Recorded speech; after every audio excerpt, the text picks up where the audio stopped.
अस्सलामुअलैकुम। Kitchen with Zareen में मैं आपको खुशामदीद कहती हूँ। उम्मीद है आप सब खैरियत से होंगे।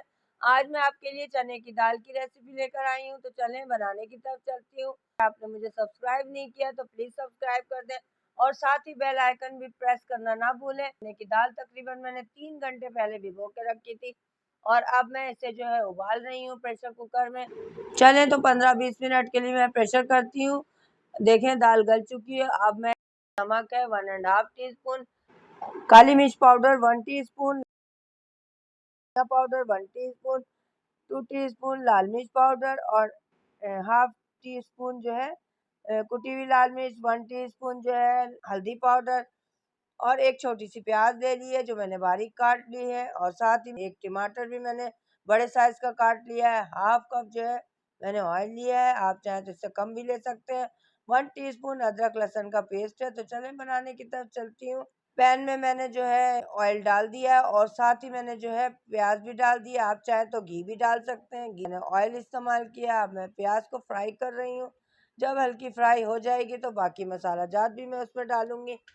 देखिए मैं अच्छी तरह से फ्राई कर रही हूँ और साथ ही मैंने हल्की फ्राई होने के बाद अदरक लहसुन का पेस्ट डाल दिया है और साथ ही जो है इसको मैं अच्छी तरह से मिक्स कर रही हूँ ताकि तमाम चीज़ें प्याज और तमाम चीज़ें मिक्स हो जाएं। साथ ही मैंने टमाटर भी जो है डाल दिया है और इसे भी जो है अच्छी तरह से मिक्स करके इसे भी फ्राई करूँगी और कि मैं इसको जो है अच्छी तरह से चला रही हूँ और साथ ही मैं इसको बाकी मसाला जात भी मैंने डाल दिए हैं तमाम, हल्दी मिर्च और धनिया वगैरह, नमक वगैरह और साथ ही मैं अब इसको अच्छी तरह से मिक्स करके अच्छी तरह से देखें इस तरह मैंने मिक्स कर लिया है अच्छी तरह से टमाटरों को ताकि टमाटर गल जाएं अच्छी तरह से। थोड़ी देर जो है इसको मैं इस तरह कूट कूट कर जो है इस तरह मिक्स कर रही हूँ और साथ ही मैं जो हूँ कूट रही हूँ।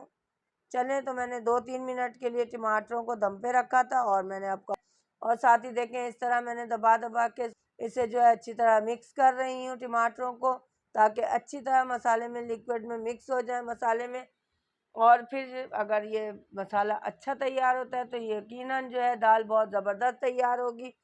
ये देखें इस तरह मैं जो हूँ मिक्स कर रही हूँ। इसी तरह आपको भी मिक्स करना है। का ख्याल रखें जितनी ज़्यादा अच्छी बुनाई होगी मसाले की उतना ही ज़्यादा टेस्ट आता है। ज़बरदस्त देखें नज़र आ रही है इसकी कि ये अच्छी तरह से बुनाई हो रही है। अब मैं इसको थोड़े से टमाटरों को और मज़ीद जो है मिक्स कर रही हूँ। इस तरह आप देख रहे हैं स्क्रीन पे। जब तक मसाला भी जो है तैयार हो जाएगा अच्छी तरह से भुनकर। चलें तो अच्छी तरह से मसाला तैयार हो चुका है और दाल मैंने जो है उबली हुई डाल दी है इसमें और अब मैं इसको मिक्स करूँगी दाल और मसालों को। जब अच्छी तरह से मिक्स हो जाएंगे तो बाकी हरा धनिया पुदीना वगैरह भी डालूँगी इसमें। बहुत ही मज़ेदार तैयार होती है दाल, आप ज़रूर बनाएं और इसके साथ चपाती वगैरह के साथ खाएं, अचार के साथ खाएं। अच्छा टेस्ट दे होता है। आपको भी अंदाज़ा होगा, आप बनाते रहते होंगे। मैं तो हमेशा बनाती हूँ, मेरे बच्चे बहुत पसंद करते हैं। 1 टीस्पून मैंने गरम मसाला पाउडर डाला है।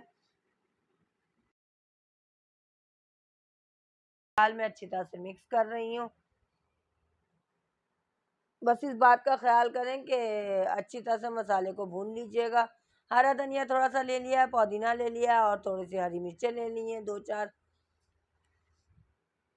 और अब मैं इन्हें पुदीना, हरा धनिया और हरी मिर्चों को भी शामिल कर दिया है दाल में। खुशबू आ रही है बड़ी ज़बरदस्त जो है पुदीने की। पुदीना तो ज़ाहिर सी बात है बहुत ही ज़बरदस्त उसकी खुशबू आती है। मुझे तो बेइंतहा पसंद है पुदीने की खुशबू, हरा धनिया की खुशबू।